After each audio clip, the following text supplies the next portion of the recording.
Beleza, galera. Então, dando continuidade aqui, deixa eu só acionar o ponteirozinho aqui.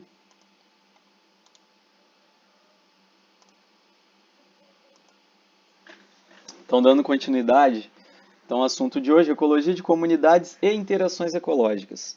Bem, a proposta desse tema ela vai ser mais trabalhada da forma contextualizada que eu falei para vocês, né? No mural virtual que vocês vão em que vocês vão colocar lá as postagens, beleza? Mas eu vou dar uma base teórica aqui que vai ajudar um pouco vocês. Bem, só relembrando algumas questões. Saímos de população, agora entramos no nível de comunidade. Quando a gente fala comunidade, pessoal, a gente está falando de um conjunto de espécies, né? Então são várias populações, não estou falando de uma população especificamente, como eu havia falado, né, no assunto anterior. Aqui a gente vai estar falando de várias espécies no mesmo ambiente. E aí acontece que essas espécies no ambiente, elas não estão isoladas, né? Elas estão interagindo, influenciando umas sobre as outras o tempo todo, através das diversas interações que existem, que a gente vai ver daqui a pouco, tá bom? Agora, quando a gente fala em comunidade, essa definição ela acaba também sendo um pouco, não a definição em si, mas o entendimento dela acaba sendo um pouco arbitrário, porque eu posso trabalhar a comunidade da mesma forma que ecossistema, né? Eu posso considerar, sei lá, numa floresta, eu posso considerar toda a comunidade vegetal, ou seja, todas as espécies de árvores, de herbáceas, de arbustos, né, envolvendo aí as epífitas também, bromélias, orquídeas, eu posso considerar comunidade vegetal. Mas eu posso também delimitar, estipular delimitações espaciais, por exemplo. Ah, não, eu quero trabalhar só com a comunidade de Bromeliaceae, né? Só espécies da família Bromeliaceae. Também é uma comunidade. Eu estou falando de uma comunidade. Então, quando a gente usa esse termo, a gente tem que sempre definir bem, deixar bem definido a questão da referência e aos limites, estabelecer os limites espaciais aos quais a gente está se referindo, ok? Bem, em toda comunidade vão ocorrer, né, várias espécies, as populações vão interagir, como a gente vai falar, só que existem outras situações também. Dentro da comunidade, as espécies vão apresentar uma determinada densidade e dependendo da quantidade, né, de indivíduos de cada espécie, a gente pode ter a presença do que chamamos de dominantes ecológicos. O que são dominantes ecológicos, pessoal? São aquelas espécies que vão prevalecer, que vão se destacar com relação à quantidade. Elas são as espécies dominantes, né? Com relação às demais presentes no ecossistema.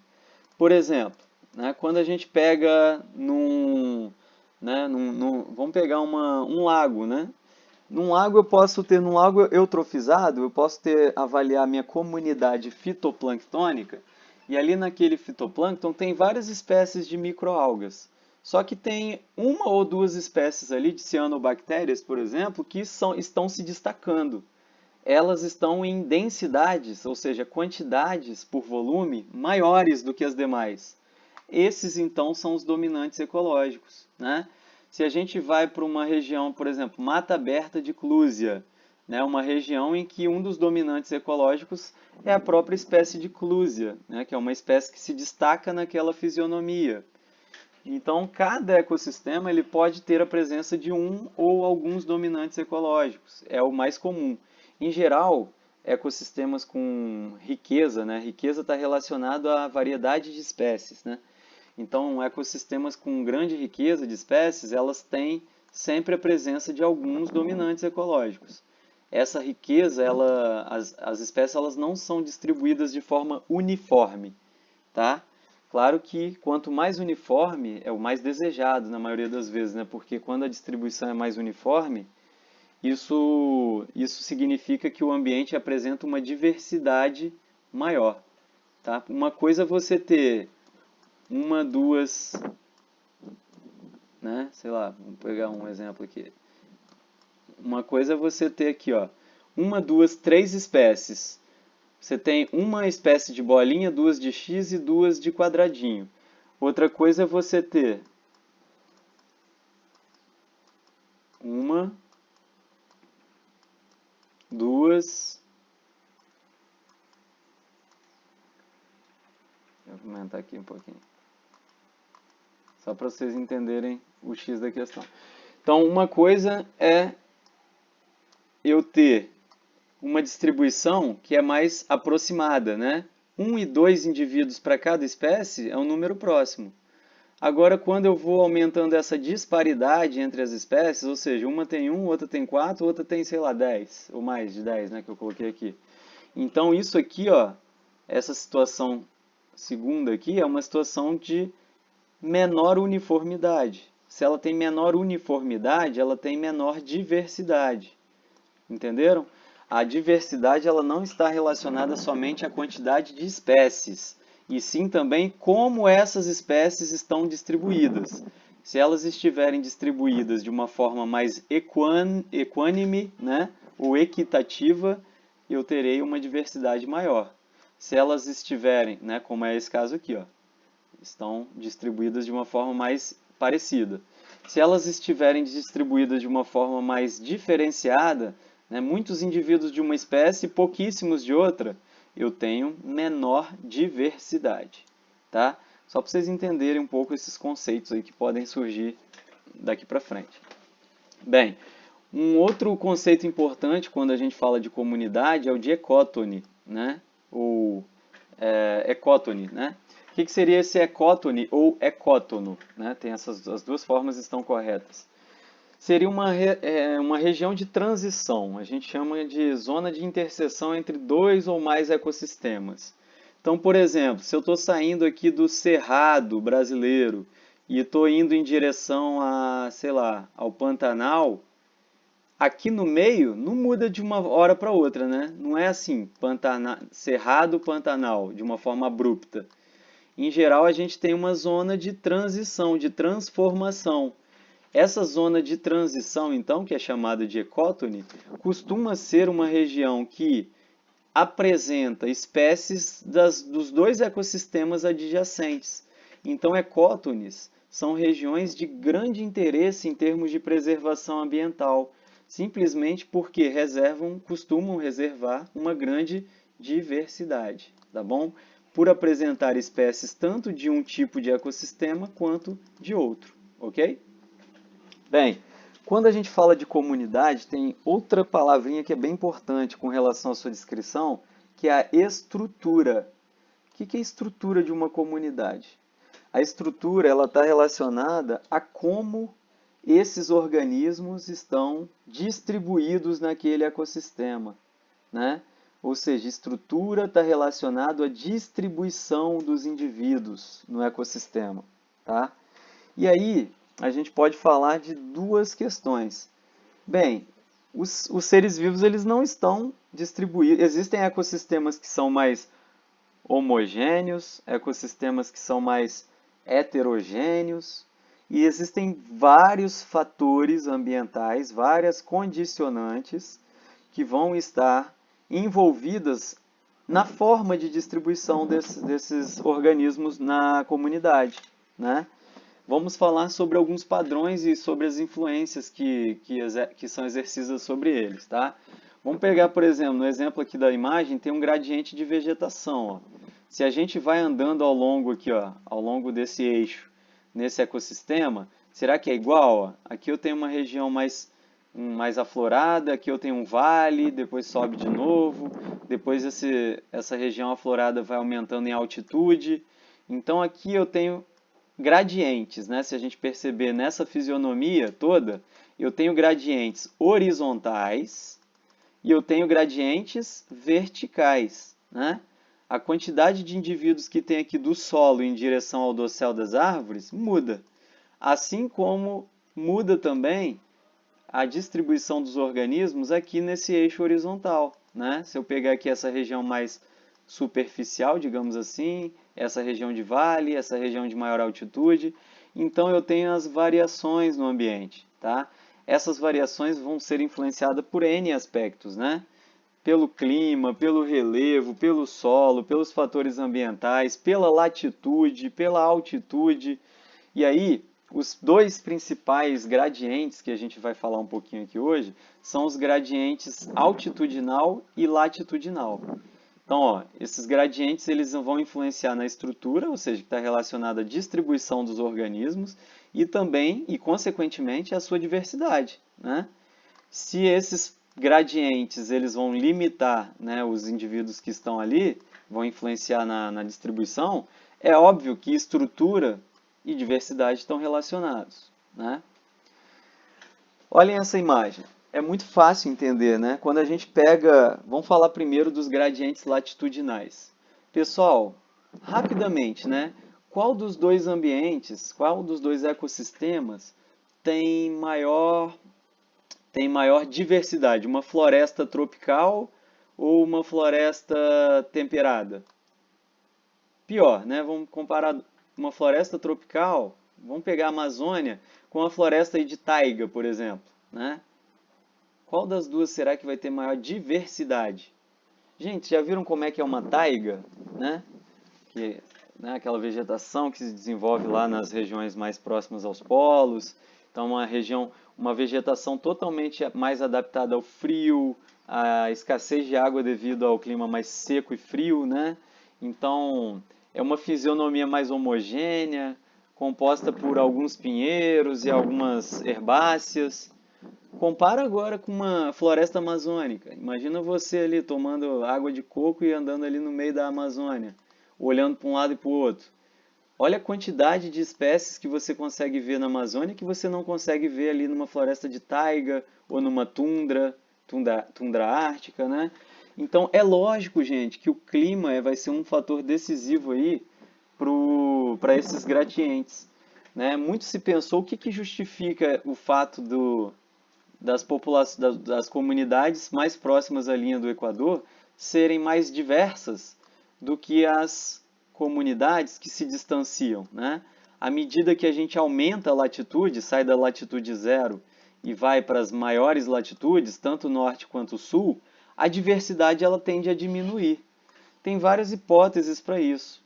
Existe uma das hipóteses, né, está relacionada ao clima, como eu falei, isso é fácil de entender, porque aqui regiões com maior luminosidade, com maior temperatura, maior umidade, porque se você tem maior radiação aqui no meio, evapora mais água, chove mais, então maior disponibilidade de luz, de água, né?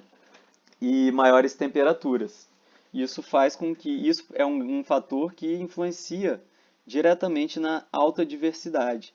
Aqui em regiões mais próximas ao Equador, nas regiões tropicais, por exemplo, a gente tem também uma menor variação das estações do ano, né? A gente não tem aquelas estações tão bem definidas quanto ocorre lá em regiões temperadas.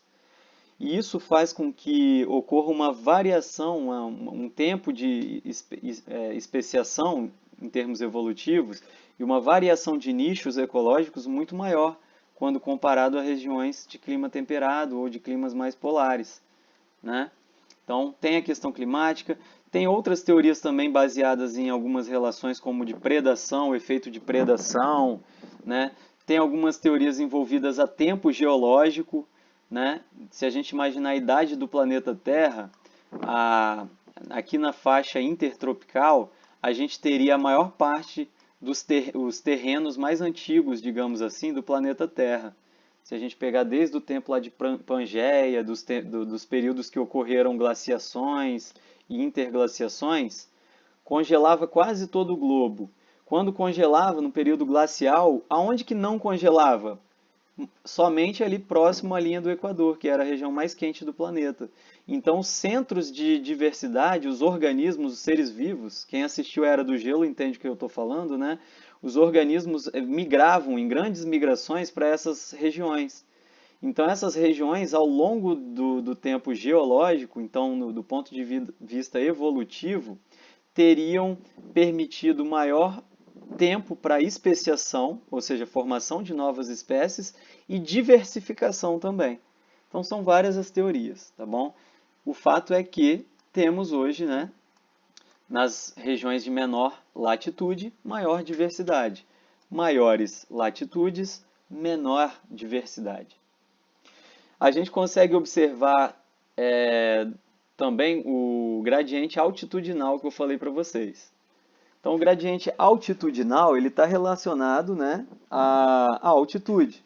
E aí a gente chama também, quando a gente fala, por exemplo, em ambientes aquáticos, eu prefiro o termo gradientes de profundidade. O que seria esse gradiente de profundidade? Como que os seres vivos eles vão variando, a distribuição deles vai variando em termos de densidade, de diversidade, ao longo, à medida que a profundidade aumenta, né? Se a gente pegar aqui, no oceano aberto, será que tem mais seres vivos aonde? Na superfície ou lá no fundo? Depende, né? Os gradientes, eles têm tendências, mas eles não necessariamente são padrões absolutos.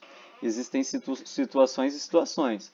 Por exemplo, com relação ao ambiente marinho, imaginava-se que à medida que aprofundava, diminuía a diversidade. Isso está certo? Tá. Mas tem exceções? Tem. Quais seriam as exceções? Existem ecossistemas como lagos profundos e até mesmo regiões do oceano em que descobriram elevada diversidade nas profundezas abissais. Antigamente achava-se que essa diversidade ela seria zero lá no fundo dos oceanos porque não tinha luz, né? Lá no fundo não chega luz, então não produz alga, não faz fotossíntese, não produz alimento para ninguém, não tem cadeia alimentar. Hoje sabe-se que existem bactérias quimiolito-autotróficas que fazem quimiossíntese, que alimentam organismos menores, que alimentam por sua vez, que sustentam, né, extensas redes alimentares, com peixes, né, com moluscos, com crustáceos bem exóticos. Então, é uma tendência, né, que realmente reduz a diversidade com a profundidade, mas a gente tem que entender também os contextos, ok? Lembrando que existem algumas situações. Por exemplo, os primeiros 30 centímetros do ambiente marinho são ambientes que têm muita luz, então tem alta diversidade de fitoplâncton.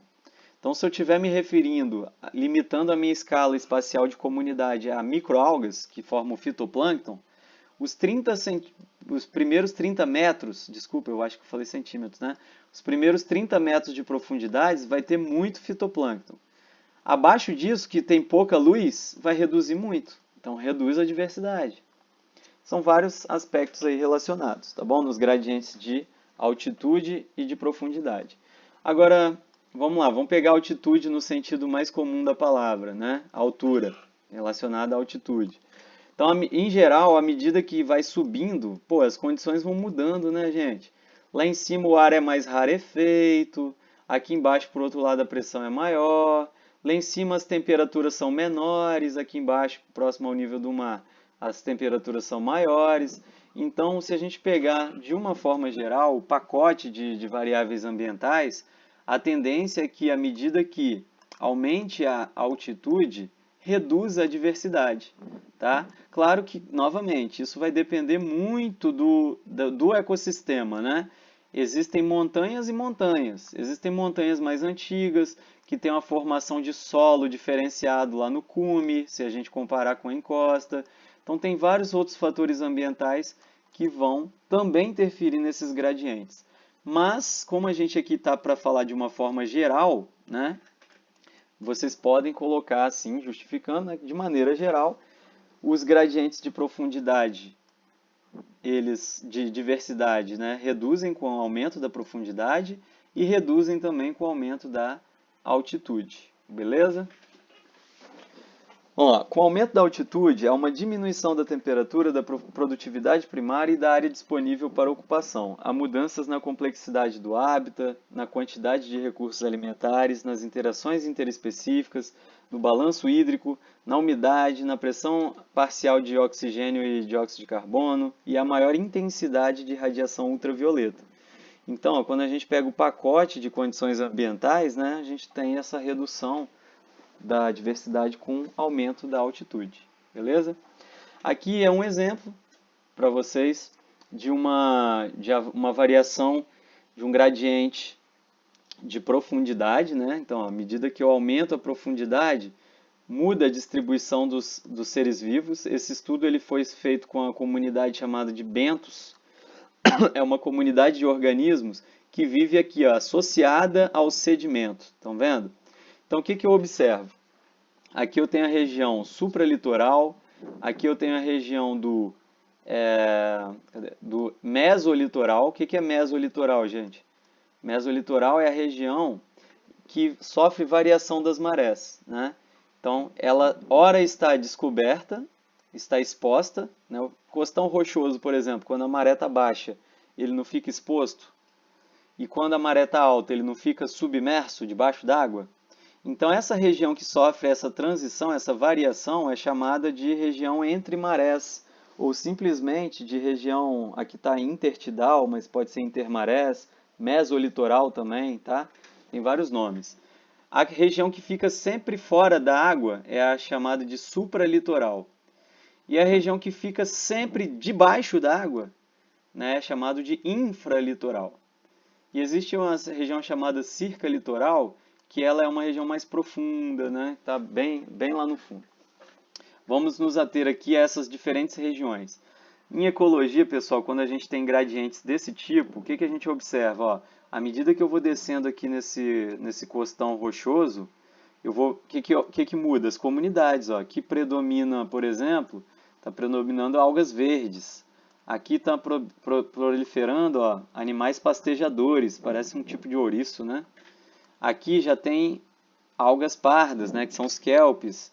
Aqui embaixo já tem animais como esponjas, né, filtradores. Então vocês observaram que em cada região dessa tem um grupo de espécies, tem os dominantes ecológicos, né, que são aquelas espécies, ou a espécie que predomina na comunidade. Isso a gente chama de zonação, tá, galera? Zonação. É muito comum a gente... Por que acontece a zonação? Porque cada espécie vai ter seus requerimentos e as condições ambientais elas variam ao longo desse gradiente de profundidade, né? Quando a gente vai na praia é muito comum ver isso nas rochas. Já viram nas rochas onde tem aquelas marcas de algas, né? Tem a faixa de algas verdes, que é mais em cima, a faixa de algas vermelhas no meio, e lá no fundo tem as algas pardas. Então é bem comum a gente observar os padrões de zonação, como, né, esse estudo que foi feito na Nova Zelândia, a gente tem aqui no Espírito Santo. Se a gente conseguir fazer uma aula de campo, né, envolvendo praia, a gente vai conseguir observar o fenômeno de zonação, que é um tipo de variação, de gradiente, né, de profundidade. Bem, vamos falar agora um pouquinho sobre diversidade de espécies, né?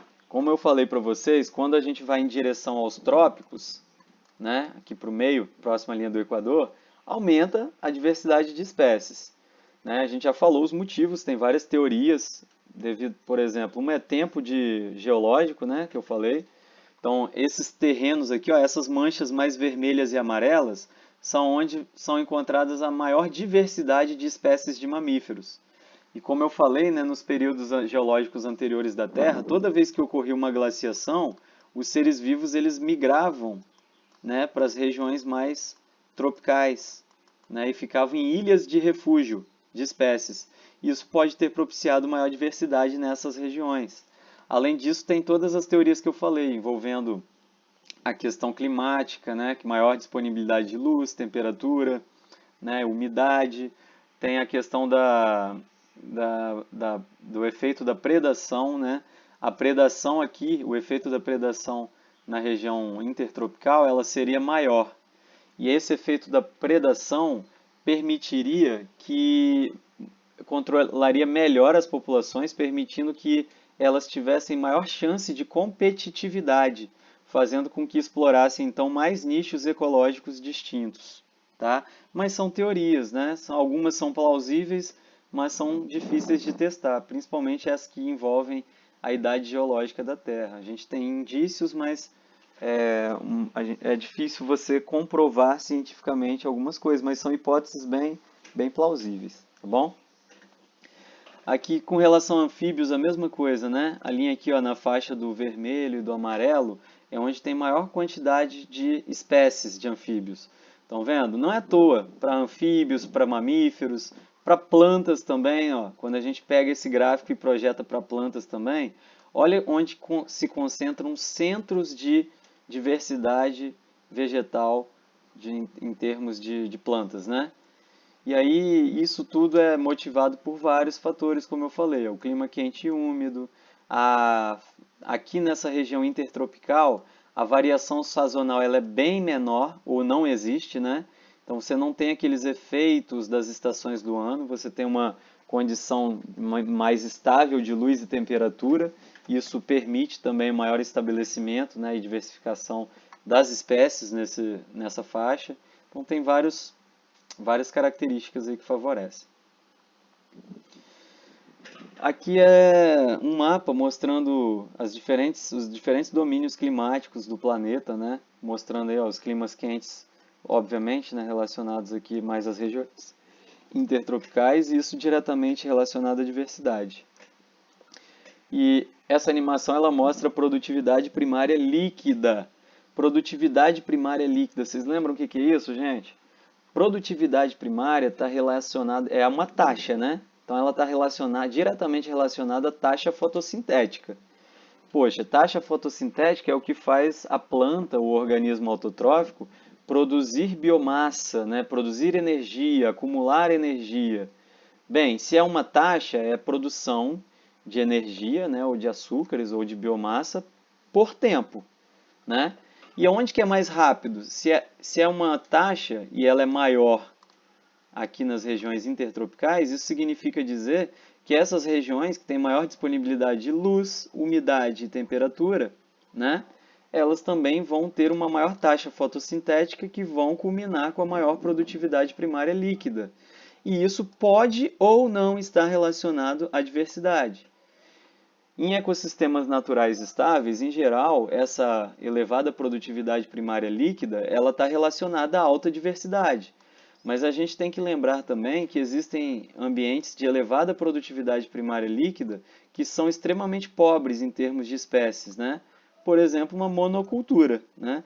Uma monocultura não deixa de ser um ecossistema. Não é um ecossistema em que eu tenho muito nutriente, muita água, muita luz, ou seja, condições que favorecem a produtividade primária líquida, mas eu vou ter uma diversidade alta? Não, porque eu estou tratando de uma monocultura, tá? E não achem que isso está relacionado a só monoculturas.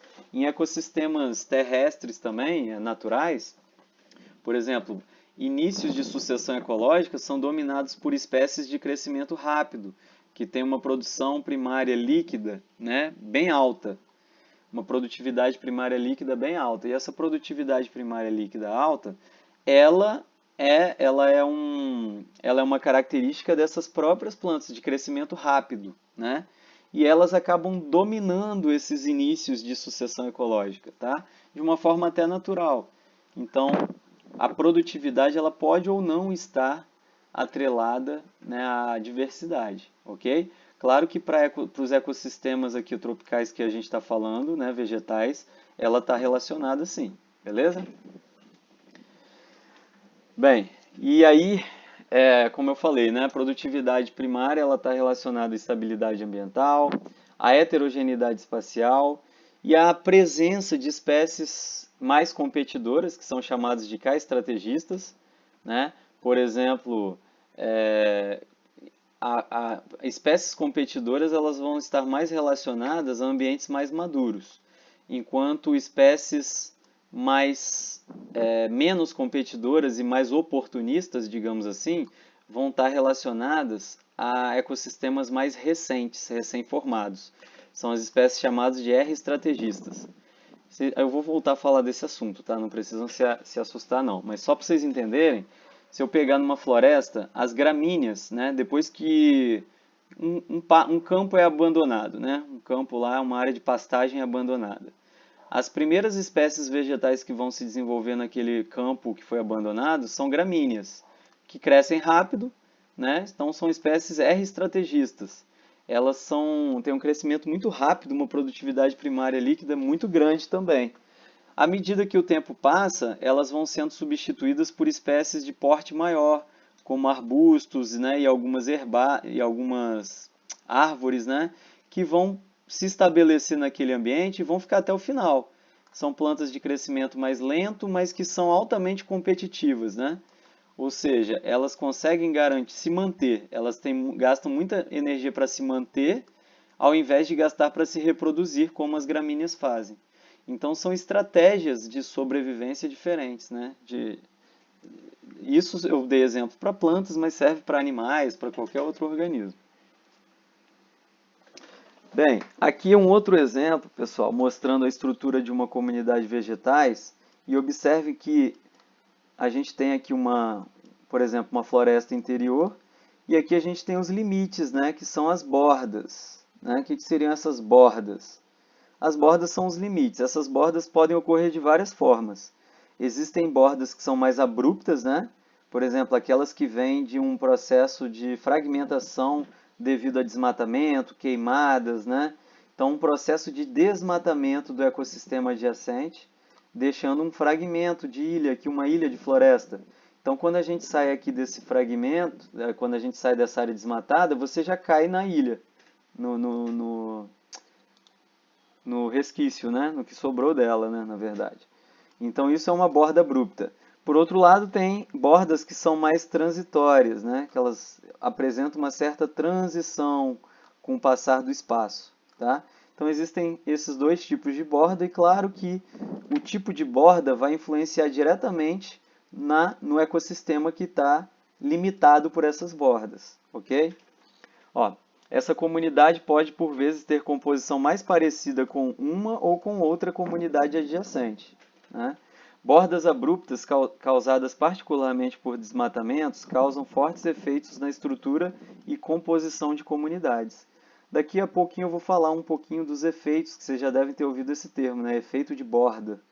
Quando a gente tem bordas abruptas assim, são vários os fatores ambientais que vão influenciar naquele ecossistema. Por exemplo, a ação do vento, né? Se você perde abruptamente aqui uma transição ou uma parte da vegetação, a ação do vento que chega aqui, ó, nessa borda é muito maior, podendo derrubar plantas, né? Podendo trazer agentes propagadores de doença, como parasitas, podendo trazer alguns contaminantes na forma de aerosóis, né, pelo ar. Enfim, tem vários efeitos negativos na formação de bordas abruptas como essa aqui, ok? E esse é um exemplo, né, só para ilustrar. Ah, como é que eu sei quando é uma borda abrupta? Se você vê uma fisionomia como essa aí, ó, é uma borda abrupta, tá vendo? Uma área que foi totalmente erodida, né, foi devastada, não sobrou nada aqui da vegetação e o que sobrou do solo é pouco satisfatório, né? Então, um solo pobre e logo na sequência começa já a vegetação. Então, essa é uma borda abrupta.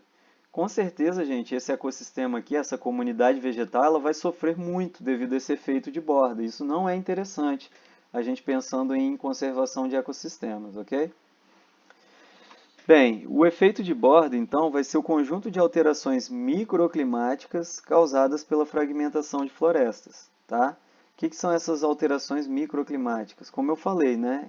A borda, ela vai fazer com que vários fatores ambientais eles comecem a agir de uma forma diferenciada, caso não houvesse aquela borda, né? Caso houvesse uma transição mais gradual ou caso houvesse uma continuidade da vegetação, tá bom? Então vamos lá, vamos ver o que pode ocorrer em termos de mudanças de microclima.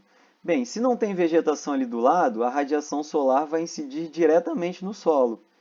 Isso durante o dia vai aumentar muito a temperatura daquele solo, podendo, né, prejudicar o desenvolvimento de micro-organismos do solo, que podem comprometer a nutrição desse solo. Além disso, aumenta a dessecação, né? Se tem mais radiação chegando no solo, a taxa de evaporação aumenta, então fica menos água disponível para infiltrar e para as plantas absorverem.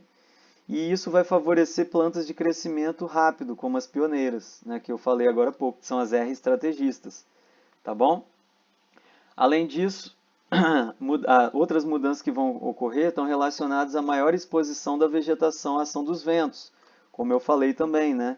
Uma borda, ela expõe muito a vegetação que sobrou, né? O resquício que ficou da vegetação original. Os ventos vão poder, né, desde provocar quedas, danos físicos nas árvores, vão também aumentar a taxa de evapotranspiração. Então, todo aquele vapor d'água que vai sendo eliminado para a atmosfera vai ser intensificado, então as plantas perdem mais água devido à ação do vento também, além da ação do sol que a gente falou, né, da radiação. E isso pode gerar dessecação e prejuízos para a vegetação. O vento pode também transportar propágulos ou sementes de espécies exóticas para o interior dos fragmentos. Opa, como assim? Espécies exóticas? Espécie exótica é uma espécie que é originária de uma região diferente daquela onde ela se encontra. Então, uma espécie exótica, ela pode ser ruim, pode. Não necessariamente é, mas pode ser. Se a espécie exótica ela chega, se estabelece e cresce demais, causando desequilíbrio, é uma espécie exótica e invasora. Então, muitas espécies exóticas elas são invasoras, isso que é o grande problema. E aí essas espécies elas podem causar problemas de desequilíbrio também nesses fragmentos, ok? Além disso, o vento pode trazer insetos, né, e outros organismos que causam doenças, como parasitas, que eu falei também logo mais atrás, né? Carregar agrotóxicos, né, e outras substâncias contaminantes que podem ameaçar também espécies animais e vegetais ali do ecossistema. Enfim, né, a borda abrupta, o efeito de borda, ele é extremamente nocivo para ecossistemas florestais. E além disso também, né, alterações do regime hidrológico, obviamente. Se eu tenho um solo mais exposto, a água vai infiltrar menos nesse solo. A gente falou que solo, quando a gente estudou o ciclo da água, a gente falou que a água só infiltra no solo e só reabastece o lençol freático se tiver planta, né? As raízes das plantas permitem que esse solo vire uma esponjinha e consiga absorver a água que cai ali. Caso contrário, solo exposto, erodido, e a água não infiltra. Então ocorre menor infiltração, maior escoamento superficial e maior erosão, né? Então são outros problemas aí relacionados ao efeito de borda. Aqui é só um esqueminha representando, né, uma mata tropical, né? Então uma ilha, um fragmento. Aqui seria uma região com a borda, né, com a continuidade da ilha. Aqui seria com uma regeneração secundária, tá vendo? Que é representado por uma borda transitória ou em gradiente, né? E aqui a gente teria uma borda abrupta, que em geral ocorre devido a essas destruição dessa vegetação da margem, tá? Então, quando você tira essa vegetação que margeia as florestas, você está permitindo que ocorra o efeito de borda nocivo, como a gente falou. Bem, vou passar um pouquinho rápido aqui, gente, porque eu já falei bastante de diversidade, de nicho, hábitat, né? A gente já falou bastante em aulas anteriores. Complexidade ecológica também, eu já falei com vocês. A complexidade, ela está relacionada à estabilidade do ecossistema, né? Quando a gente falou em relações tróficas, principalmente. Mas aqui não está relacionado só a relações tróficas, não. Está relacionado a interações entre as espécies de qualquer nível, né? Quanto mais espécies a gente tem no ecossistema, maior a riqueza, então, maior vai ser a diversidade também. E se eu tenho mais espécies, obviamente que as chances delas interagirem umas com as outras vai ser muito maior, né? Eu vou ter mais possibilidades de interações. Ó. Essa teia, ela se torna maior. E isso vai fazer com que as interações, então, sejam também maiores, aumentando a complexidade desse ecossistema e, consequentemente, a sua estabilidade. Mas o que é estabilidade, né, gente? O que é estável? Todo mundo quer ficar estável na vida, né? O que é estabilidade para vocês? Estabilidade financeira, por exemplo. É quando a gente chega no auge da profissão, né, que a gente já ganha o suficiente para suprir as nossas necessidades de alimentação, de moradia, de conforto, de lazer, né, dentro de alguns princípios, né, que eu quero. Então, a estabilidade, né, financeira serve como exemplo, como analogia para a estabilidade ecológica também. A estabilidade ecológica, ela está relacionada à sua homeostase, a capacidade dela manter-se em equilíbrio, manter a sua condição, né? Lembrando que é um equilíbrio dinâmico, não existe equilíbrio ou qualquer qualquer situação estática na natureza. Por isso que a gente fala equilíbrio dinâmico, né? É uma variação em torno de uma média ao longo do tempo. Bem, basicamente, então, a estabilidade está relacionada à capacidade de reagir, resistir ou responder a distúrbios que modificam seu estado natural ou primário. Pô, manter a estabilidade, estabilidade é se manter-se em equilíbrio dinâmico. E o que faz manter essa estabilidade? Vai depender de dois fatores: o nível de resiliência e o grau de resistência do ecossistema. Resiliência está relacionado à capacidade de voltar à sua forma original. Eu já falei para vocês a definição de resiliência uma vez, né, em uma aula lá atrás. Por exemplo, se você se machuca, vai fazer uma ferida na sua pele, mas vai cicatrizar. Cicatrizou, formou pele de novo, voltou ao normal, ao original, ou bem próximo ao que era. Isso é resiliência, tá? Claro que tem limite, né? Resiliência ocorre tanto para indivíduos quanto para ecossistema. Aqui a gente está falando para comunidade, né? Então, por exemplo, o que seria a resiliência numa comunidade? Uma comunidade florestal. No meio de uma floresta cai uma árvore. Caiu uma árvore e derrubou um monte junto, morreu um monte de planta.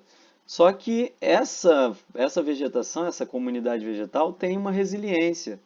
Existe uma coisa chamada banco de sementes, né, que são as sementes que ficam debaixo do solo, que nessas situações de perturbação, em que abre-se uma clareira na floresta e a luz consegue incidir naquele solo, essas sementes que estavam dormentes começam a germinar para formar nova vegetação. E essa nova vegetação vai recuperar a original, vai dar origem, ou desculpa, vai regenerar, digamos assim, né, retornando a uma condição muito parecida ao que era antes. Então, se a vegetação tem condição de fazer isso, ela tem resiliência. Tá? Claro que todo ecossistema, toda comunidade, todo indivíduo tem um limite de resiliência. Se vier um tubarão e comer seu braço, não vai nascer outro braço. Né? Então, resiliência tem limite. Depende do nível da perturbação também, do nível do distúrbio que o ecossistema, que a comunidade sofreu. Tá? E resistência? Resistência é diferente, não confundam. Resistência está relacionada à capacidade de evitar mudanças no estado natural ou primário da vegetação. Então seria evitar as mudanças, né? Por exemplo, se você tem uma vegetação, vamos pegar a própria borda que a gente havia falado anteriormente. Se você tem uma vegetação com uma borda satisfatória, essa borda ela vai oferecer uma resistência boa contra a ação do vento, de forma que o vento não consiga sumarizar, concretizar a sua ação de perturbação, né, mudando o estado natural daquele ecossistema, graças a essa barreira que tem em volta da vegetação, que é um anel de árvores, né, de vegetação que dá essa proteção. Isso é uma forma de resistir, de resistência. Tá? Agora, se o vento entra, cai, derruba uma árvore dessa da borda e sai derrubando um monte, o que vem dali para frente é a resiliência, ok? Só para a gente entender um pouquinho. Vou falar isso aqui não, é só uma analogia, mas eu acho que ficou claro ali para vocês. Gente, agora vamos falar um pouquinho sobre os tipos de espécies, né? Bem, existem vários tipos de espécies, né? Espécie não é simplesmente espécie. Existem, primeiro de tudo, né? Existem várias definições para espécie. Que eu não vou entrar nesse mérito agora, né?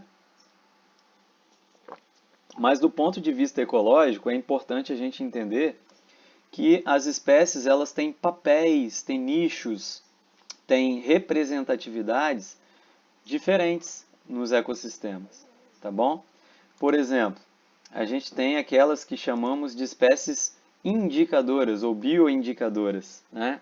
Essas espécies bioindicadoras, elas vão atuar como avisos, né, de mudanças que ocorrem em determinado ecossistema, tá bom?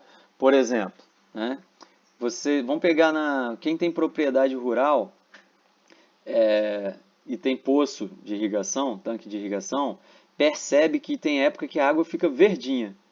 Essa água fica verde por quê? Porque tem alguns organismos ali dentro da água que, quando muda a condição ambiental, mudou a qualidade da água, mudou a cor. Então, ou essas espécies proliferam demais ou elas morrem, né? Isso é uma forma de bioindicação. Em geral, quando tem muitas cianobactérias, né, que são microalgas mais oportunistas, por exemplo, quando tem muito lançamento de nitrogênio, fósforo, escoamento de efluente agrícola, fertilizante para esses tanques, para esses ambientes aquáticos, essas espécies elas proliferam rápido demais. Isso por quê? Porque elas respondem, né? Elas estão respondendo à mudança no ambiente. Veio mais nutriente? Opa, elas são estrategistas, são oportunistas, elas proliferam. Outras espécies elas podem bioindicar morrendo, né? Algumas, como eu falei, algumas indicam aumentando, outras morrendo, outras mudando de forma, né? Vocês já devem ter ouvido falar dos líquens. Os líquens são associações entre fungos e algas, né? E já devem ter ouvido falar que os líquens são excelentes bioindicadores da qualidade do ar. Em geral, existe já uma classificação para líquens de acordo com a cor, inclusive, né? Dependendo do tipo de alga e fungo que tiver associado, eles indicam que o ar tem melhor ou pior qualidade ambiental, tá bom? Então, condições atmosféricas mais poluídas, né, tem determinados tipos de líquens que não existem em regiões que o ar é mais puro.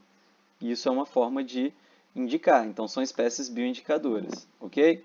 Outras espécies que são muito conhecidas por serem bioindicadoras são anfíbios, borboletas, né? Borboletas e anfíbios são grupos de animais que são extremamente relacionados à umidade e são muito sensíveis. Não sei se vocês já andaram em mata, mas a gente vê mais borboleta e anfíbio nas primeiras horas da manhã, quando está mais fresquinho, dentro de uma mata, né? A umidade é maior, né? Então, qualquer alteração de ordem climática, por exemplo, esses organismos eles sofrem rapidamente. Por isso são bioindicadores. Os anfíbios é pior ainda, né, gente? Pensa só, lembra lá como que vocês estudaram anfíbio. Anfíbio é uma espécie, né, anfi já vem de ambos, né? Duas vidas. Anfíbios têm fase larval, que é aquática, e fase adulta, que é terrestre. E mesmo na fase adulta, eles são extremamente dependentes de água, de umidade. Os anfíbios têm a pele fina, têm a pele sensível, a respiração ocorre pela pele, né, eles absorvem muitas coisas pela pele. Então, anfíbios são organismos bem sensíveis, por isso que são excelentes bioindicadores. Quando a gente tem, por exemplo, quais são os fatores que podem influenciar os anfíbios, né, dentro de um ecossistema? Ó. Perda e fragmentação do hábitat. Quando você está perdendo vegetação, por exemplo, você está perdendo umidade, você está perdendo tanto espaço, né, de hábitat, quanto mudando as condições ambientais daquele ambiente. Então, os anfíbios vão sofrer com isso. Estiagem prolongada, opa, ó, outra mudança aí que é comum ocorrer hoje em dia, mudanças climáticas, né? Tem época que não chove nada por reza e tem época que cai uma aguaceira toda em pouco tempo, né? A gente sofre muito isso na nossa região aqui. E essas estiagens prolongadas, é lógico, né? Anfíbios vão morrer, eles dependem diretamente da água para poder se reproduzir, para se alimentar, para sobreviver. Poluição, né? Principalmente por pesticidas. Então, os pesticidas, como eu falei, anfíbios, eles absorvem as coisas muito rapidamente, muito fácil pela pele. A pele é fina. Então, se você tem substâncias tóxicas que entram em contato na natureza, esses anfíbios vão ser um dos primeiros a poder entrar em contato, né, e sofrer com relação à toxicidade, levando a óbito esses organismos, né? O aumento da radiação, radiação também. Pensa, gente, se a gente, que é ser humano, que tem a pele mais grossa que um sapo, que uma perereca, que uma rã, né, tá cheio de o índice de câncer de pele na espécie humana está aumentando de forma exaustiva.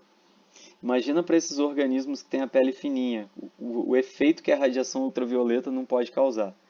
Então, estão vendo que todas são muitas mudanças que ocorrem devido à ação do homem na natureza, né, no ecossistema, vão refletir diretamente sobre alguns organismos bioindicadores, como os anfíbios. Tá? doenças viróticas e fúngicas, né? Predação exagerada por espécies predadoras que são introduzidas, né, nos ecossistemas, enfim, né? Por exemplo, muitos peixes exóticos, né, bagre africano e outros aí, podem se alimentar de larvas no ecossistema aquático. Muitas dessas larvas são de anfíbios. Então, se eles se alimentam dessas larvas, os anfíbios ficam sem conseguir concluir o seu ciclo de vida, consequentemente, morrem, se extinguem do ambiente. Umas imagenzinhas só para vocês ficarem felizes aí, só para mudar o cenário. Isso é uma perereca, tá, gente? As pererecas, elas são mais arborícolas, ó. Elas têm essas espécies de ventosas nos dígitos, né, que são os dedinhos. Elas são mais arborícolas, né, escalam, são menores em geral do que sapos e rãs, né? Aqui uma outra perereca. As pererecas são muito comuns, né, na Mata Atlântica, a gente tem várias espécies de pererecas. Vamos lá, outros tipos de espécies que vocês devem conhecer, principalmente pensando agora aí na área que vocês estão se formando, né?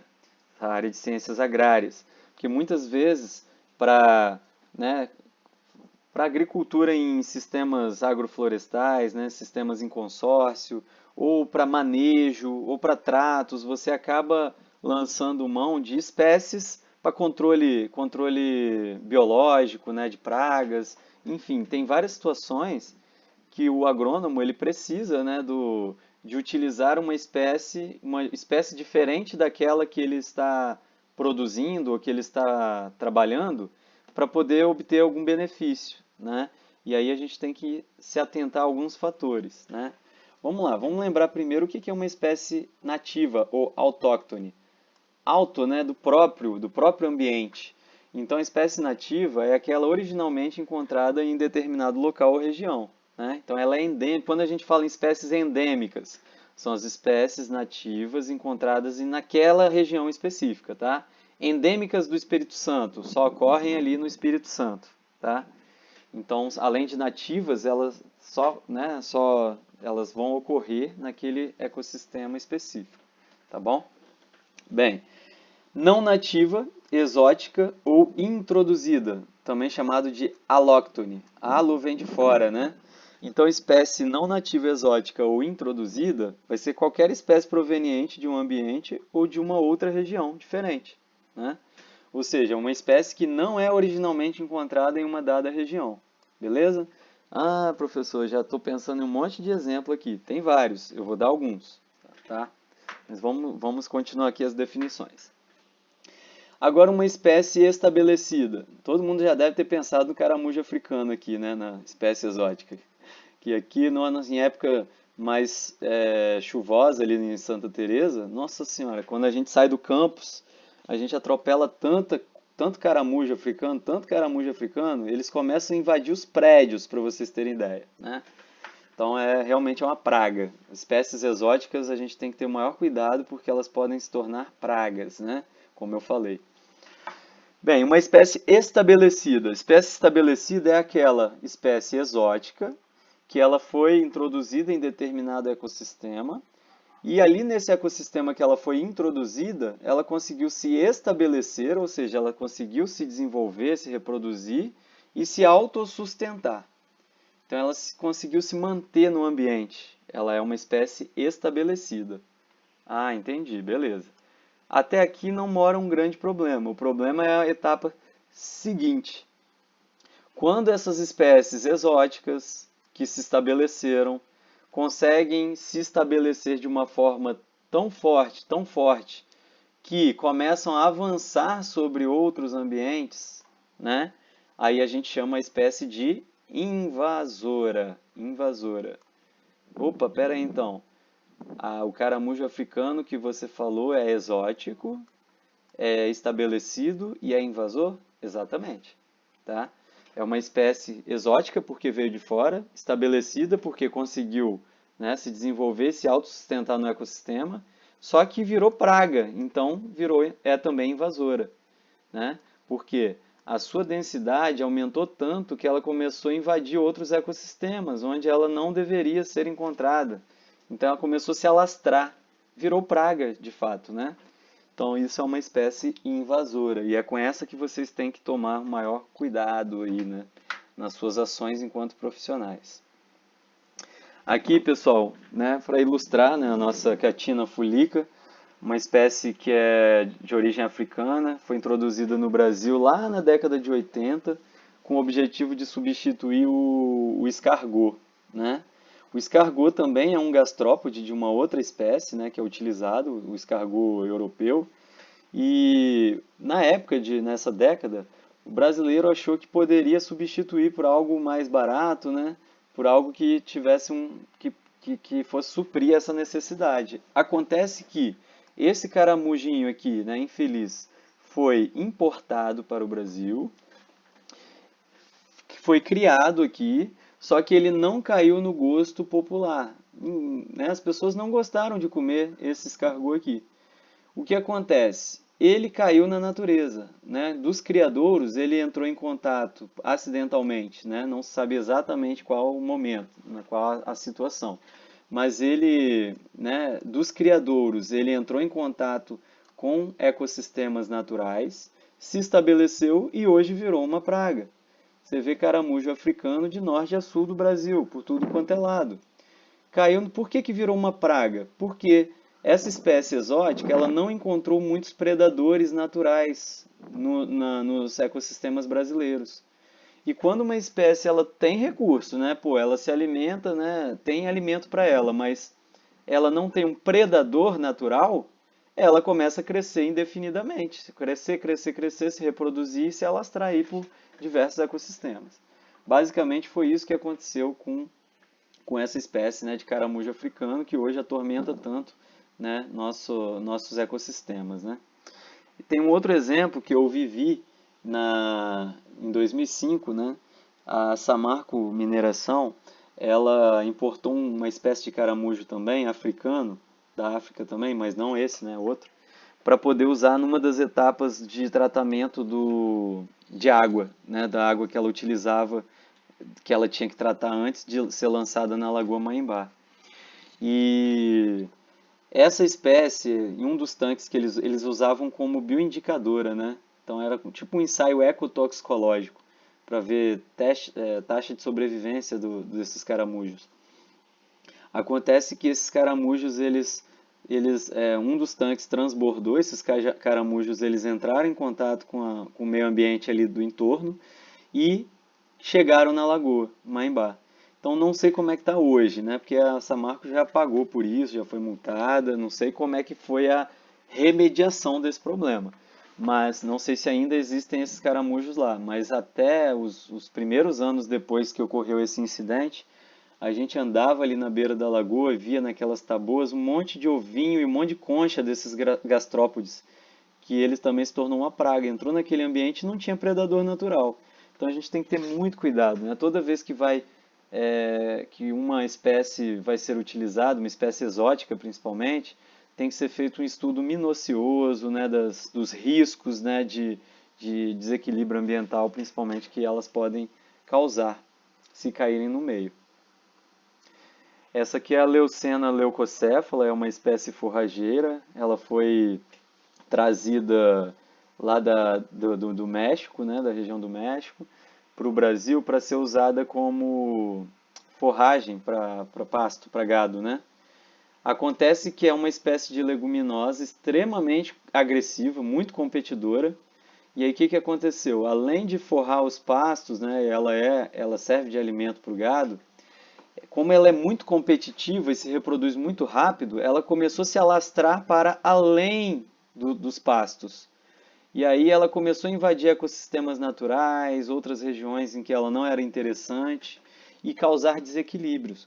Porque além de ser competidora, ou seja, inibir, né, competir e não permitir que outras espécies que às vezes são nativas cresçam, ela também tem um efeito tóxico sobre alguns animais de pelagem, como alguns mamíferos, né? Não sobre o boi, os ruminantes não sofrem efeito dela, mas outros animais podem apresentar queda de pelos devido a uma substância chamada mimosina que ela tem nas suas folhas, tá?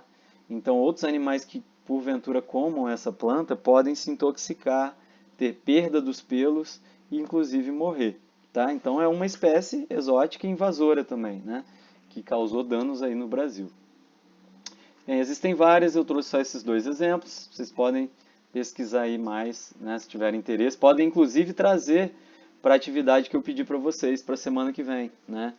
Espécies que competem com espécies nativas, né, tanto na agricultura quanto nos ecossistemas naturais, é um tema interessante. Espécie-chave, gente, ou facilitadora, são aquelas espécies que têm papéis extremamente importantes nas comunidades, sendo que sem elas, as outras não sobrevivem, tá? Elas, em geral, são responsáveis pela manutenção da vida das outras, tá? Se você elimina ela, é possível que ocorra uma intensa modificação na estrutura e no funcionamento da comunidade. Eu trouxe como exemplo de uma espécie-chave. Qualquer espécie pode ser chave, né? Para ser chave, é como eu falei, ela tem que ser fundamental. Por exemplo, uma espécie de bromélia. Vocês já repararam que bromélia tem aquele tanquezinho, que é um reservatóriozinho que acumula água no centro dela? Bem, existem algumas espécies de bromélias que, aliás, existem algumas espécies de larvas de anfíbios e até de alguns insetos que só se reproduzem nesses reservatórios de bromélias. Vocês concordam comigo que se eu tiro essas bromélias, essa determinada espécie de bromélia, daquela comunidade, consequentemente os insetos e os anfíbios que dependem também dela vão se extinguir?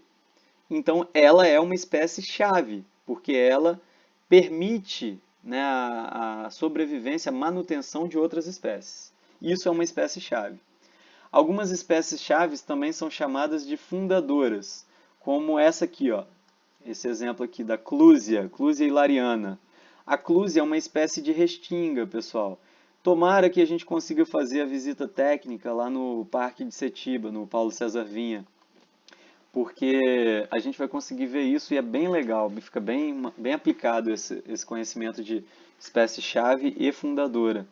Lá na Restinga, quando a gente olha essa região que a gente chama de mata aberta de Clusia, são observadas várias moitas como essa daqui, ó. Essa moitinha que eu circulei. Como é que essas moitas são? Elas são... Toda moita vai ter uma Clusia no meio, ó. Aqui no meio é a Clusia, que é a espécie mais arbustiva, né, maiorzinha. E em volta da Clusia, o que que a gente vê? Bromélias, vários cactos, várias orquídeas. Então, em geral, é assim, toda moita, toda ilha de Clusia, ela é circundada por bromélias, cactos e orquídeas. Por que que acontece esse padrão nessa formação de restinga? Porque a Clusia, ela é uma espécie chave e fundadora. Como assim fundadora? Ela permite, né, a chegada de novas espécies e o estabelecimento dessas novas espécies. Ela consegue, né, aqui eu botei o bonequinho, porque ela permite a fundação, né, de novas espécies que vão se beneficiar pela presença dela. Como que acontece no caso da Clusia? Gente, ó, a Clusia é uma espécie de folha grossa. Olha como é que a folha dela é lignificada, né? É bem grossa, demora a decompor. Isso é bom, porque no solo de restinga que é arenoso, essas folhas elas caem aqui no chão e aí elas começam a formar uma serrapilheira. Essa serrapilheira vai permitir então a chegada de propágulos, sementes de bromélias, orquídeas e cactos que vão ficar aqui em volta da Clusia. A própria presença da Clusia permite o estabelecimento dessas espécies, que a maioria delas tem os seus propágulos dispersos pelo vento. E o vento, quando vem dispersando, por exemplo, sementes de orquídeas, né, ou de, sei lá, de bromélias ou de cactos, essas sementes elas têm que bater em algum lugar para cair. Então elas vão se bater nessa barreira, que é a Clusia, vão cair aqui em volta e vão se estabelecer, ok? Então, outro fator que favorece aí a chegada de novas espécies. Além disso, pessoal, pensa só, a Clusia, nessa formação, é a espécie mais altinha. Ela tem uma copa, e essa copa gera sombra. Essa sombra, então olha só, a Clusia gera serrapilheira, gera anteparo físico, né, para a chegada de sementes, e gera sombra, que vai amenizar a ação do sol sobre o crescimento dessas espécies aqui em volta da Clusia. Sem ela, concluindo, sem ela não haveria bromélias, orquídeas e orquídeas, bromélias e cactos, né, cactáceas, nessa fisionomia, nessa formação. Portanto, a Clusia é uma espécie fundadora. Entenderam? Bem, para finalizar, gente, nosso assunto, que tem 10 minutos, tem menos de 10 minutos, eu vou passar bem rapidinho, porque a ideia é que a atividade que vocês vão construir, que é o mural, que eu quero que vocês interajam, né, essa atividade ela supra, né, meramente uma aula sobre interações ecológicas, tá? Então o que eu vou passar aqui é uma apresentação rápida das interações ecológicas, dando alguns exemplos, tá bom? E aí a gente aprofunda isso aqui na atividade. Bem, as interações ecológicas são relações, né, associações entre as espécies na natureza. A gente falou que as espécies elas não estão isoladas, elas estão interagindo, né, de diversas formas, né? Então, basicamente, como podem ser as interações? Elas podem ser chamadas de desarmônicas ou negativas, quando pelo menos uma das partes, né, uma das espécies, ela tem algum tipo de prejuízo com essa relação. Então, ela é negativa ou desarmônica. Ela é chamada de harmônica ou positiva quando pelo menos uma das partes é beneficiada sem prejudicar a outra. Então eu posso ter aqui harmônica, as duas sendo beneficiadas, eu posso ter harmônica, uma sendo beneficiada e a outra sendo indiferente. Se eu tiver uma sendo prejudicada e a outra beneficiada, é harmônica? Não, aí vai ser desarmônica, porque tem pelo menos uma parte prejudicada, ok? Bem, vamos ver isso melhor nos exemplos. Elas também podem ser classificadas de acordo, né, com os indivíduos que estão se relacionando. Se eles são da mesma espécie, é uma relação intraespecífica. Intra é dentro, né? E se é entre espécies diferentes, elas são relações interespecíficas. A gente vai focar principalmente nessas, mas vamos falar um pouquinho sobre algumas relações intra também. Passa batido aqui. Isso aqui é um fluxograma que eu fiz só para resumir, tá? Depois vocês podem olhar com mais calma. Vamos falar sobre a relação intraespecífica, ou seja, dentro da mesma espécie harmônica, chamado de colônia. O que é colônia, gente? Colônia é uma associação de indivíduos da mesma espécie que estão anatomicamente unidos entre si, onde pode ocorrer divisão de trabalho ou não entre as partes. Como é que a gente enxerga colônias? Vamos pegar alguns exemplos que fica mais fácil de entender. Corais formam colônias. Vocês já viram os corais? Os indivíduos eles formam pólipozinhos, né? Cada pólipozinho, cada que sai aqueles tentáculozinhos, né? Vocês já viram um coral de perto? Cada pólipozinho daquele é como se fosse um indivíduozinho, mas eles estão vivendo anatomicamente unidos em uma colônia, uma associação que a gente chama de colônia. A gente tem colônia de bactérias, quando você pega uma placa de Petri, faz um esfregaço, né? Esfrega lá. Com o passar de algumas horas ou alguns dias, o que acontece com aquela mancha na placa de Petri? Aumenta. Por quê? São milhares e milhares de bactérias que foram crescendo ali, lado a lado, formando uma colônia de bactérias. Então, colônia de algas, né?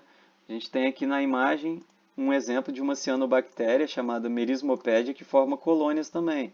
Observem, todos os indivíduos aqui ó, são bem parecidos, as células são todas semelhantes, né? E elas estão anatomicamente unidas. Quando elas são todas iguais, quando os indivíduos são todos iguais morfologicamente falando, e não há divisão de tarefa, ou seja, essa célula aqui tem a mesma função dessa. Tá? Todas elas, na verdade, têm a mesma função e estão unidas, a gente fala que a colônia ela é isomórfica, como nesse exemplo. Tem organismos que formam colônias diferentes? Tem. Tem colônias que são chamadas de heteromórficas. Hetero diferente, mórfica forma, né? São indivíduos com morfologia diferente e podem ter, né, funções diferentes também. Geralmente tem. Aqui, né, exemplos de Coelenterados, a Obélia, né, que tem regiões dela que são responsáveis por alimentação, outras responsáveis por reprodução. A caravela portuguesa, um outro exemplo bem clássico de colônia heteromórfica, né? Ela tem parte dos indivíduos vão formar essa região flutuante e as outras vão formar os tentáculos, né? São indivíduos diferentes, mas eles estão anatomicamente unidos. Parece que é uma coisa só, né? Visualmente é, mas são indivíduos diferentes, mas estão anatomicamente unidos. Só que como tem diferença morfológica, ó, esses aqui parecem tentáculos, são responsáveis pela alimentação. Esse aqui parece um balão, ajuda para ficar flutuando ali na superfície da água, então é uma colônia heteromórfica. Não confundam colônia com sociedade. Sociedade é uma cooperação entre indivíduos da mesma espécie também, só que eles são anatomicamente separados uns dos outros, né? Por exemplo, exemplo clássico, sociedade das abelhas, né, que são divididas em castas. Estas castas são as atribuições, né, de cada indivíduo, as diferentes atribuições dos indivíduos dentro da sociedade, são as funções, né?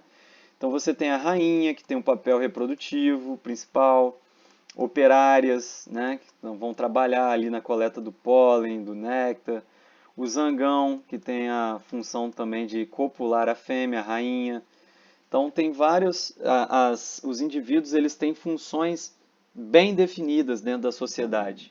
Tem várias espécies que vivem em sociedade, né? Cupins também formam sociedades, formigas vivem em sociedade também, o próprio homem vive em sociedade, né? Numa sociedade organizada, né? Então é um exemplo também de interação harmônica. Outra relação que ocorre dentro da mesma espécie é a competição intraespecífica, né? Indivíduos da mesma espécie podem competir por vários recursos. Por exemplo, fêmeas, né, ou machos, né? Aqui no caso, olha o olhar dessa mulher para outra. Elas estão concorrendo a um homem. Ele deve ter alguma coisa muito interessante para oferecer para elas, né? Para elas estarem brigando por ele. Então, isso é um exemplo de competição intraespecífica dentro da mesma espécie, né? Estão competindo por um macho. Ocorrem muitas competições na natureza, o oposto, né? Machos competindo por fêmeas, né? Ocorre competição por alimento, né? Então, tem o mesmo recurso, os indivíduos estão ali brigando para ver quem vai conseguir comer mais. Isso é um tipo de competição. Então, existem N exemplos, né? Leões e alimento, fêmeas acasalamento, como eu falei. Outro exemplo de interação agora intraespecífica ainda, perdão, né, dentro da mesma espécie, só que desarmônica, também desarmônica, né, que a competição é desarmônica. Por quê que é desarmônica, né, gente? Sempre que tem gasto de energia em prol de um objetivo, isso é prejuízo para a espécie ou para o indivíduo, tá bom? Então, por isso que a competição, ela a nível assim, de indivíduo, ela é prejudicial. Claro que tem uma outra discussão acerca disso aqui, que inclui a questão evolutiva. Em termos evolutivos, nenhuma relação seria negativa, né? Toda relação ela traria algum benefício em termos populacionais, em termos de ecossistema, enfim. Bem, o canibalismo, então, é a relação dentro da mesma espécie desarmônica. É uma relação no qual o indivíduo vai matar para se alimentar do outro organismo que seja da mesma espécie. Tem vários casos na natureza, né? O próprio homem, na história de algumas tribos indígenas, né, que eram canibais, tem registros, né, de se alimentar de pessoas, ou de outras tribos, ou da mesma tribo, ou pessoas doentes para aproveitar a energia. Tem várias coisas registradas aí na história. E nos outros seres vivos a gente tem também, né, o escorpião. Né, o escorpião, no caso de necessidade, claro que não é preferência dele, mas no caso de necessidade, se não tiver alimento, quem cria escorpião em aquário, se não alimentar o escorpião, corre o risco de um dia chegar lá e ter só um, tá? Porque na falta de alimento ele come os coleguinhas, beleza? Isso acontece com a viúva negra, que come o macho também após a reprodução, né? O louva-a-Deus, a fêmea também, depois que o macho vai lá e dá uma asinha na fêmea, dá aquela copulada básica, né? Reproduziu. O que a fêmea faz? Ela pega esse apêndice anterior dela aqui, em forma de foice, dá uma foiçada na cabeça do macho, dilacera a cabeça do macho e come, como fonte de energia e de proteínas, já pensando na prole que está por vir, né? Então, o alimento mais próximo para ela obter depois que ela engravidou, digamos assim, é o próprio marido, é o macho que copulou. Então, ela come para aproveitar a energia e passar para os filhotes, tá bom? Cruel, né? Mas É assim que funciona no mundo desses bichos aí. São canibais. Bem, vamos falar agora das interespecíficas harmônicas. Interespecíficas, né, entre espécies diferentes, harmônicas então são beneficiadas. Vamos falar de uma que é importantíssima para vocês, né, mutualismo, comentei no início da aula. O mutualismo é uma relação obrigatória entre duas espécies, né, em que ambas vão ser beneficiadas. Por que que a gente fala que é obrigatória? Porque se você tirar uma da outra, elas não sobrevivem. Então elas não sobrevivem de forma alguma sozinhas. Só sobrevivem se estiverem unidas, juntas, associadas. Um exemplo é o líquen que a gente falou agora há pouco. Líquen, né, é uma associação que envolve alga e fungo. Opa, mas o que que eles ganham aí? Bem, a alga ela vive ali entre os micélios do fungo, né? A alga ela vai ganhar água e sais minerais, né? Os fungos são decompositores, eles agregam umidade. Então o fungo dá água e sais minerais para as algas. Por sua vez, as algas elas fazem fotossíntese e compartilham açúcares com os fungos. Então os fungos vão ganhar açúcares também. É uma relação que ambos ganham. Se eu tirar a alga do fungo, ele morre. E se eu tirar o fungo da alga, ela morre. Ok? Outro exemplo são as micorrizas, que são associações de fungos com raízes de plantas, né? Estima-se que a maioria das plantas tem algum tipo de associação micorrízica, tá? Muitas leguminosas, gramíneas, né? Elas apresentam essa associação. E o que que acontece nessa associação? O fungo, né, formando esses micélios brancos aqui, ó, ele aumenta a superfície de absorção das raízes. Como ele vai se projetando a partir das raízes, ele aumenta a superfície de contato com o solo e, consequentemente, com água e sais minerais, favorecendo a absorção de água e nutrientes pelas raízes. Por sua vez, né, as plantas, né, elas compartilham também produtos da fotossíntese, né, com esses fungos, que são então também beneficiados. Então é uma relação obrigatória de mutualismo. Existem outros exemplos, né? Vou falar rapidamente aqui. A saúva e o fungo, né? Vocês já ouviram falar da formiguinha saúva, que é aquela formiguinha cortadeira que fica levando aquelas folhinhas e pedaços de troncos e de matéria orgânica para o formigueiro, lá no que é subterrâneo. Lá ela cultiva um fungo, né? Na verdade, essa matéria orgânica é para alimentar o fungo. E aí ela se alimenta desse fungo. O fungo depende da atividade da saúva, porque é ela que leva esses alimentos para ele, e ele contribui doando parte, né, do que ele produz para ela se alimentar, ok? Então também é uma relação de mutualismo entre formigas e fungos. Relação entre bois e bactérias, cupins e protozoários. Eu vou deixar essa aqui para vocês, porque eu acho que vocês vão falar sobre isso na atividade, mas está relacionado ao que eu falei no início, né? Alguns animais não conseguem digerir a celulose. Para isso, eles precisam de organismos que façam isso por eles. O boi, por exemplo, se associa com bactérias no rumen, que produz uma enzima chamada celulase, que vai digerir a celulose para o boi. Cupim come o que principalmente? Madeira. Madeira é rica em celulose também.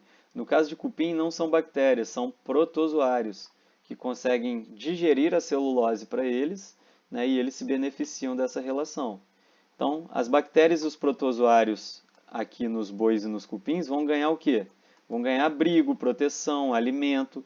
E o boi e o cupim vão ganhar o quê? Vão ganhar a digestão da celulose, fonte de energia, glicose, né? Isso é importantíssimo.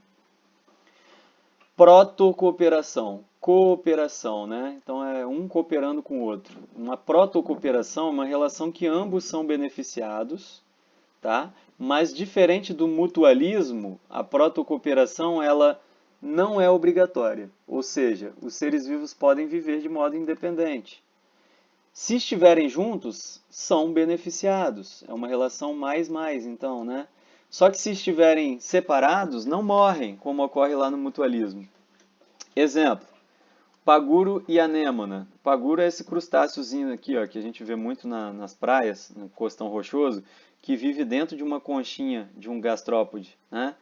Muitos paguros, eles vão lá com a puanzinha, cortam uma anêmona da pedra e colocam anêmonas aqui em cima da concha deles. Para que eles fazem isso, será, gente? quando o paguro carrega uma anêmona, vocês sabem que as anêmonas, elas produzem substâncias urticantes, né? É igual você encostar numa água viva. Esses selenterados aqui, eles produzem substâncias urticantes, que são tóxicas, né? E isso afugenta predadores. Então, olha que interessante. Quando o paguro coloca uma anêmona em cima da concha dele, ele está ganhando proteção. A proteção que essa anêmona vai gerar para esse crustáceo. E a anêmona está ganhando o quê? Ela está ganhando deslocamento, né, gente? Se antes ela estava numa pedra, agora ela está em cima da concha de um crustáceo que fica andando o tempo todo, ela vai ter mais acesso a alimento, vai ter deslocamento, tudo isso. Então, ambos aqui são beneficiados. Só que se eu arrancar, se eu separar, morre? Não. O crustáceo continua vivendo e a anêmona também continua sobrevivendo, tá bom? Por isso é uma protocooperação. Outro exemplo, anu e búfalo, né? Boi e anu, né? Essas aves que ficam nos ruminantes comendo carrapato, de uma forma geral, vocês já viram? Então, muitas aves, parentes do anu, o próprio anu, ficam na superfície de ruminantes, eliminando os ectoparasitas desses ruminantes. Então, enquanto estão se alimentando, o anu se alimenta, o búfalo está ganhando o quê? Está ganhando uma limpeza do corpo, está se livrando de um parasita. Então, ambos aqui estão sendo beneficiados também. Uma relação mais, ou seja, protocooperação. Se eu separar, vai morrer? Não, o boi não vai morrer por isso, nem o anu vai morrer por isso. Então, protocooperação.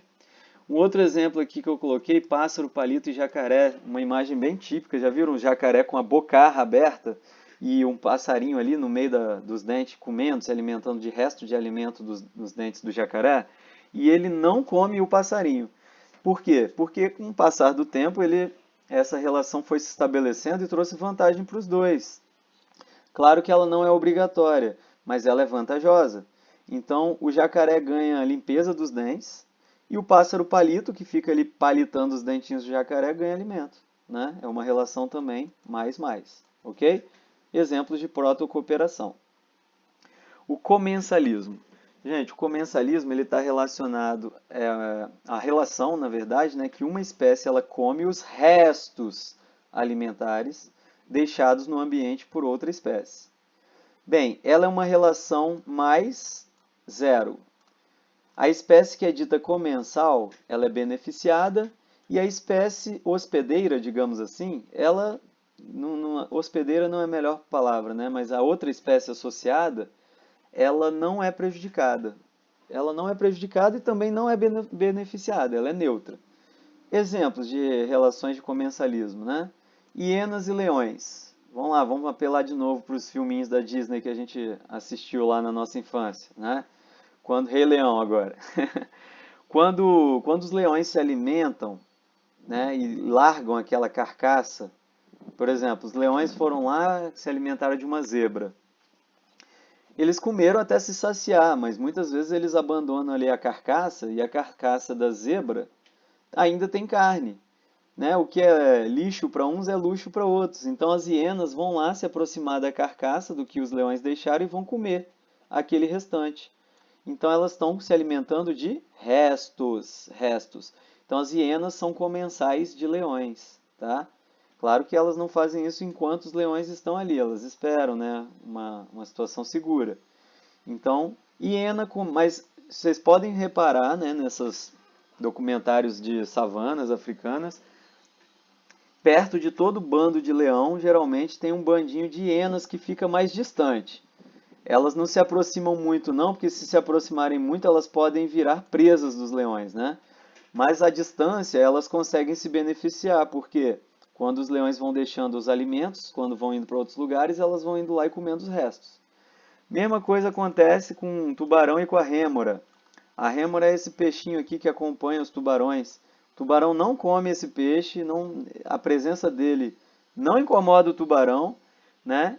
E ele fica ali só margeando o tubarão. Quando o tubarão vem e dilacera uma presa e sobram, né, fragmentos de alimento, resquícios de alimento, a rêmora vai lá e come esses resquícios de alimentos, tá? Então a rêmora é comensal, se beneficia da relação, E o tubarão? Para ele tanto faz, não faz diferença nenhuma. O que ela está comendo é resto, né? Outro exemplo, urubu-homem, né, nos lixões. Lixões têm restos de alimentações humanas e são cheios de urubus. Oi,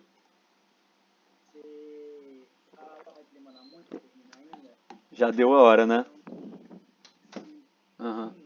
A aula de vocês é. Tá, eu posso. 5 minutos dá tempo? Eu termino em 5 minutos, tá? Então, tá bom, vou marcar aqui. Então, gente, comensal é isso, né? Urubu e homem também, né? Outro exemplo. Como eu falei, esse assunto vocês vão desenvolver mais na atividade, que só são alguns exemplos para vocês entenderem o que são essas relações e para subsidiar a atividade, tá bom? Inquilinismo. Inquilinismo também é uma relação mais zero, né? Só que aqui a espécie que se beneficia vai aproveitar o quê? Vai aproveitar outra espécie como moradia, né? Não como, né, alimento nem nada do tipo. Então, alguns exemplos. Pica-pau e árvore, né? Então, o pica-pau ele utiliza, né, algumas arbóreas para poder morar, mas não causa prejuízo para árvores. Se não causar prejuízo, é uma situação de inquilinismo, tá bom? Lembrando, gente, que as relações elas podem começar de um jeito e evoluir para outros, tá? Por exemplo, peixe palhaço e anêmona. O peixe, vocês sabem que a anêmona, né? Agora procurando Nemo. As anêmonas produzem substâncias urticantes para a proteção delas. O peixe palhaço ele consegue viver na anêmona porque ele consegue neutralizar o efeito da toxina da anêmona. Com isso ele ganha moradia. Ele ganha moradia e proteção, tá? Se a anêmona não está ganhando nada com isso, para ela é indiferente, é um caso de inquilinismo. Mas alguns estudos atuais têm mostrado que, né, estudos ecológicos atuais têm mostrado que a presença do peixe aqui na anêmona também ajuda a afugentar alguns predadores da anêmona. Então observem, o peixe ele ganha proteção da anêmona e a anêmona também ganha proteção do peixe. Nesse caso, deixaria de ser um simples inquilinismo e passaria a ser uma protocooperação, ok? Então, só uma observação para vocês. Aqui eu coloquei outro exemplo, peixe-agulha e pepino do mar, né? O peixe-agulha ele consegue entrar lá pelo buraco lá do pepino do mar e entrar nele, né? Então ele fica vivendo ali dentro mesmo do pepino, sem incomodar ele. Quando o inquilinismo ocorre entre espécies vegetais, né, uma espécie vegetal vivendo sobre outra, a gente chama isso de epifitismo. Vocês já devem ter ouvido o termo epífitas, né? Plantas epífitas, bromélias, orquídeas são grandes exemplos de plantas que vivem sobre outras maiores. Esse epifitismo, né, morar sobre outras plantas maiores, beneficia na busca de luz, né, de acesso à brisa, né, orquídeas que vivem muito de brisa, da umidade que vem no vento, se beneficiam, mas não prejudicam as suas hospedeiras, né? Então, por isso que é uma relação também mais zero, tá bom? Harmônica. E a competição interespecífica entre espécies diferentes. E aí, essa daqui é muito importante, né, para as relações ecológicas. Ela vai ajudar no controle populacional, na seleção natural, no desenvolvimento das populações, né? Então, essa é a relação na qual indivíduos de espécies diferentes vão disputar algum recurso. E aí, o que que as espécies diferentes podem... O que que é recurso, gente? Qualquer coisa que seja fundamental para a sobrevivência da espécie. Alimento é recurso, espaço é recurso, né? Nutriente é recurso, água é recurso, tudo é recurso, né? Então, o recurso ele pode ser concorrido, né? Por exemplo, aqui, ó, aqui a gente tem diferentes espécies de cracas competindo o espaço, ó. Vocês já viram que craca em embarcação de navio, em pele de baleia, em costões rochosos, é uma do ladinho da outra? O espaço ali é um fator limitante, elas têm que concorrer, brigar por espaço. Então, as que conseguem se destacar, se desenvolver mais rápido, elas colonizam e ocupam melhor o espaço do que outras, tá? É uma competição entre cracas por espaço. Plantas competem por luz, por água, por nutrientes, né? Então, no mesmo solo, só porque planta é paradinha, né, parece que está estática, ela não tem estratégias de competição? Claro que tem. Tem plantas que conseguem inibir crescimento de outras, aprofundar mais suas raízes para ter maior acesso à luz e nutrientes do que outras, né? Sombrear outras plantas também para que elas não se desenvolvam perto delas. Tem várias estratégias de competição, tá bom? Que a gente vai ver também mais para frente. Então, aqui eu coloquei coruja, gavião disputando, né, a cobra como alimento, insetos e homens. Vocês viram aí a nuvem de gafanhotos, né, que veio da Argentina? Gente, essa nuvem de gafanhotos ou qualquer praga de lavoura é competidor do homem, tá? Quando a gente está produzindo para alimentar a população humana e essa produção ela é danificada por uma praga, a gente não está tentando eliminar a praga usando inseticida, controle biológico, enfim, a gente está tentando controlar a praga porque senão ela vai comer o alimento que é para gente. Isso é competição também, tá bom? Então, exemplo, essa nuvem de gafanhotos que veio devastando tudo da Argentina, né? São nossos competidores aí por causa de um desequilíbrio ambiental. E deixa eu ver se é o último. Só falta esses dois. Parasitismo, gente. Parasitismo é uma relação entre indivíduos de espécies diferentes, em que o organismo parasita consome certas partes de um hospedeiro. Geralmente são fluidos corporais, tá? Como fonte de alimentos, sem com isso causar sua morte. Gente, o que diferencia às vezes um parasita de um predador é isso. O parasita, o objetivo dele não é matar o hospedeiro. Porque se ele mata o hospedeiro, ele vira um predador. Predador que é assim, mata a sua presa, né, para se alimentar. O parasita, o objetivo é deixar vivo, porque ele é um comedor de parte, né? Ele fica se alimentando só de alguns fluidos. Por exemplo, sangue, né? Tem várias espécies de parasitas que se alimentam de seiva de plantas. Tem várias espécies de parasitas do homem que se alimentam do sangue, são superficiais, como piolho, mosquito, né? São ectoparasitas.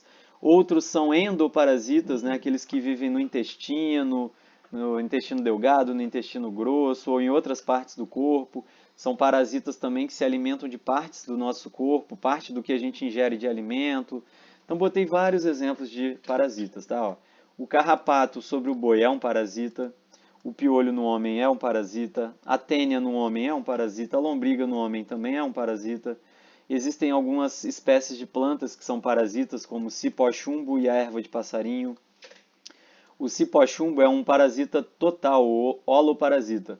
O cipó-chumbo ele um tipo de trepadeira, eu acho que eu posso chamar assim, que ela vai projetar suas raízes para dentro da planta hospedeira e vai roubar a seiva elaborada. Cipó-chumbo nem faz fotossíntese, tá, gente? É uma planta totalmente parasita. Enquanto a erva de passarinho é uma planta que ela vai também penetrar na planta hospedeira, só que ela vai roubar só a seiva bruta, porque ela consegue fazer fotossíntese. Então ela está interessada em água e sais minerais, tá? Então existem várias situações na literatura, vários exemplos de parasitismo. Oi? Tem plantas que absorvem nutrientes de algumas árvores? Tem. Isso aí seria epifitismo ou parasitismo? Parasitismo. Se absorve, é parasita. Ó, se está aproveitando algum fluido do organismo, algum fluido corporal, alguma parte, é parasita. Só é epifitismo se ela simplesmente estiver apoiada ali sem causar interferência. Se estiver aproveitando alguma coisa, ó, parasitismo. Beleza? E por fim, né, gente, predatismo ou predação. As duas formas estão corretas, né? Predadores são aqueles, nossa, predadores vocês ouvem o tempo todo, né? Os predadores eles têm várias estratégias, né, para poder capturar sua presa. Mas o que caracteriza um predador vai ser aquele indivíduo que mata o outro para poder se alimentar, tá?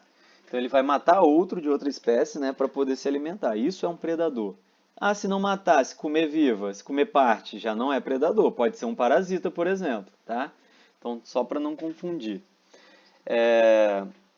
Os predadores, existem vários tipos de predadores, né? Aqui eu coloquei um bando de leões comendo, né, uma zebra. Aqui eu coloquei uma ave de rapina, uma coruja, né? O próprio homem também é um predador que a gente produz para bater para comer, né? Isso é predação também, apesar de ser de uma forma mais sistematizada. Bem, aves de rapina, por exemplo, tem várias estratégias, né? Vocês já viram que as aves de rapina, alguém perguntou isso numa aula anterior, eu falei, aves de rapina são caracterizadas por terem um bico curto e forte, né, curvado. Esse bico ajuda muito a quebrar estruturas rígidas, né, das presas. Olhos de águia, né, já ouviram esse termo? Olhos de águia. São olhos que ajustam com muita facilidade o foco e as aves de rapina conseguem ter um cálculo extremamente preciso da distância do alvo, né, da presa que elas vão abater, tá? Além disso, aves de rapina têm garras, né, muito fortes e muito pontudas para poder capturar suas presas. As aves, por exemplo, corujas conseguem bater aves. Cada um tem uma estratégia, né? As corujas elas têm asas que elas conseguem bater sem fazer barulho. Então, as corujas têm uma estratégia de predação que envolve inclusive camuflagem, né? A pelagem das corujas é mais discreta com o meio ambiente, ó. Se confunde. Aves de rapina, os ataques delas são mais rasantes, calculados, né? Vindo de longe. E aí elas usam as garras para poder capturar. Se forem organismos maiores como tartarugas, né? Tartaruga tem casco, tatu, né? Que tem partes duras, difíceis de quebrar. Algumas águias elas conseguem capturar tartarugas, sobrevoar e soltar essas tartarugas de altitudes grandes para que elas caiam, batam em rochas, abram e as vísceras sejam expostas para elas se alimentarem. Então, assim, eu estou dando exemplos de aves aqui, de rapina, mas cada predador vai ter sua estratégia, né? Camuflagem, pode ser, algumas se camuflam, outras, né, evidenciam que estão ali. Cada um, né, outras vão para o embate direto, outras têm uma visão mais acurada, outras têm veneno que ajudam na, na apreensão da presa. Enfim, cada um tem uma estratégia distinta, ok? São só alguns exemplos para vocês. Esse aqui é um gráfico bem conhecido de linces e lebres do Canadá, mostrando que, né, o lince é esse aqui, a lebre é esse que parece um coelhinho, né? Que fizeram um estudo ao longo de anos e perceberam que as densidades dessas populações elas oscilam, só que uma influencia sobre outra, né? A ação da presa sobre o predador. Tanto a presa atua sobre a densidade do predador, quanto o contrário é verdade também. Observe o seguinte, ó. Quando a população de lince cai, ou seja, cai a população de predador, o que acontece nesse instante? Lebres aumentam. À medida que vai aumentando o recurso alimentar, que é a lebre do lince, em sequência o lince aumenta, ó. Tá vendo? E aí o que acontece? Quando o lince aumenta demais, lebre volta a cair, porque é o efeito da predação, né? Então, se aumentou muito o lince, lebre volta a cair. Se lebre cai demais, um tempo depois lince cai, porque vai faltar alimento. Quando o lince cai demais, dá tempo das lebres voltarem a se desenvolver, e assim sucessivamente. Isso aqui é o que a gente chama de oscilação cíclica. Na natureza é assim. Os seres vivos, quando a gente fala daquele equilíbrio dinâmico, eu estou falando desse tipo de controle, desse tipo de equilíbrio, né? Então é uma variação em torno de uma média, né? É uma oscilação, mas que ocorre numa situação, digamos assim, né, que está controlada, ok? Bem, era isso por hoje, gente.